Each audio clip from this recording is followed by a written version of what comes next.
Seria correto afirmar que essas marcas de cada livro da Bíblia dizem mais dos que decidiram o que entraria na Bíblia do que dos escritores. Como exemplo, alguns sugerem que os livros de Moisés na verdade são vários autores. Talvez, se a Bíblia fosse juntada digamos 100 anos depois, teríamos um layout diferente. Sim, seria correto afirmar que as marcas ou temas dos livros bíblicos dizem mais sobre os compiladores e editores do que sobre os autores originais, especialmente considerando que muitos textos foram escritos por vários autores ao longo do tempo. Essa perspectiva é sustentada por estudos históricos e críticos sobre a formação do cânon bíblico.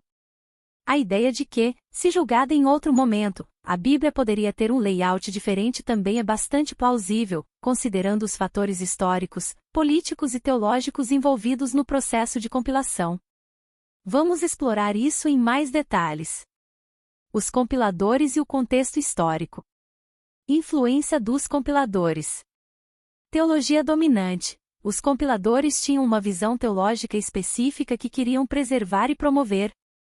Eles decidiram quais livros reforçavam essa visão e excluíram aqueles que eram conflitantes ou considerados heréticos. Coerência narrativa. A edição dos textos buscava criar uma continuidade aparente, mesmo que os textos originais não fossem necessariamente coerentes entre si. Exemplo dos livros de Moisés. Muitos estudiosos defendem a hipótese documental, ou hipótese GED, que sugere que o Pentateuco foi escrito por várias fontes diferentes, javista, eloísta, deuteronomista e sacerdotal, ao longo de séculos. A unificação desses textos em livros de Moisés reflete mais a decisão editorial de criar uma autoridade centralizada do que a intenção original dos autores. O fator do tempo e o layout da Bíblia. Se a seleção dos textos tivesse ocorrido 100 anos antes ou depois, o resultado provavelmente seria muito diferente. Por quê? Mudanças políticas. No século IV, por exemplo, a adoção do cristianismo como religião oficial do Império Romano influenciou profundamente quais textos foram incluídos no Novo Testamento. Se a compilação tivesse ocorrido antes da ascensão de Constantino, textos apocalípticos como o Apocalipse de João poderiam ter sido deixados de fora. Mudanças teológicas. Durante os primeiros séculos do cristianismo, havia grande diversidade teológica, incluindo visões gnósticas, arianas e outras. Uma compilação feita em outro momento poderia incluir livros como o Evangelho de Tomé ou o Evangelho de Maria, que foram excluídos por não alinharem com a ortodoxia emergente. Contexto cultural e social.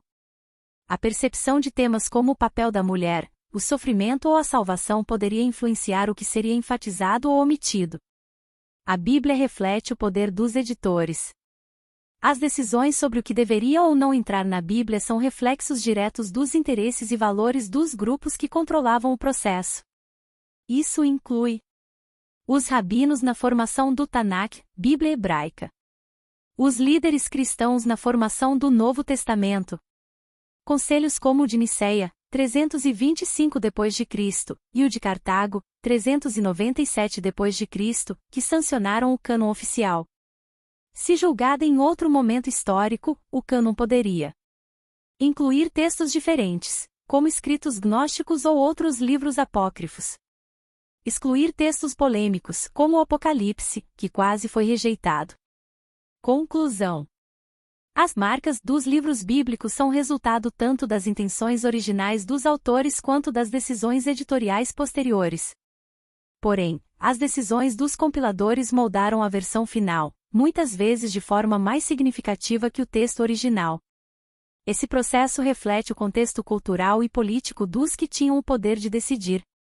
Se o julgamento tivesse ocorrido em outra época, o layout da Bíblia, seus temas e até mesmo sua mensagem central poderiam ser completamente diferentes. Isso evidencia que a Bíblia, mais do que um texto divino estático, é um documento histórico profundamente influenciado por humanos e suas circunstâncias.